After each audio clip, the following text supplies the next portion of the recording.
তেওঁলোকৰ এতিয়ালৈকে আমাৰ প্ৰিলিমিনাৰী ইনভেষ্টিগেশ্যনত যিটো কৰ ফাঁকি বা টেক্স ইভেশ্যন এমাউণ্ট পাইছোঁ সেইটোত মোৰ দেন 10 crores পাইছোঁ। এইটো আজি আমাৰ থাৰ্ড অপাৰেশ্যন। কালি দুটা জেগাত আমি অপাৰেশ্যন কৰিছিলোঁ, তাৰো ভেলুটো বেলেগ আছিলে। আজি ইয়াত এইটো ফাৰ্ষ্ট হৈছে। কালি আমি দুটা জেগাত কৰিছোঁ। এখন ফাৰ্ম আছিলে DTS এণ্টাৰপ্ৰাইজ বুলি, সবুজ কান্তি পল আছিলে তেওঁৰ প্ৰপাইটাৰজন। তাৰপৰা আৰু এখন আছিলে মনোজ কুমাৰ পল বুলি, দুখন ফাৰ্মত আছিলে। সেই দুখন ফাৰ্মত আপোনাৰ অলমষ্ট 45 crores মানৰ টেক্স ইভেশ্যনৰ এংগুল আছিলে। এইটো একচুৱেলি ITC স্কেম এটা চলি আছিলে, ফেক ITC বা ফেক ইনভইচিং যিটো হয়।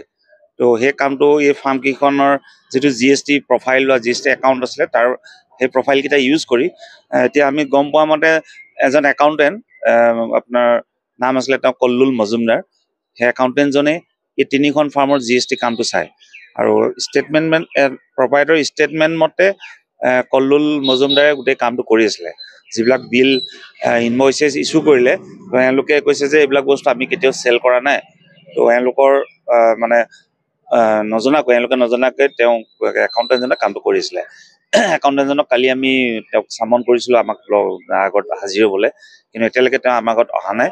তেওঁ বৰ্তমান পলাতক বুলিয়ে ক'ব পাৰি। হয়, আজি আমি এখন ইয়াতে কৰিছোঁ, এখন অনুজ এণ্টাৰপ্ৰাইজ বুলি কয়। তো আৰু আছে বহুত পাৰ্টি ইয়াত ইনভলভ হৈ আছে। তো আমি চাওঁ আৰু ক'ত হেৰি কৰিব পাৰিম। তো অভিযান চলি থাকিব। আমি গুৱাহাটীৰ পৰা আহিছোঁ। আমাৰ যিটো GST intelligence and enforcement unit এটা আছে, আমি অল আছাম এইবিলাক যিবিলাক টেক্স ইভেশ্যন ৰিলেটেড যিবিলাক হেৰি হৈ থাকে সেইবিলাকৰ আমাৰ ভিজিলেঞ্চৰ কাম হয়।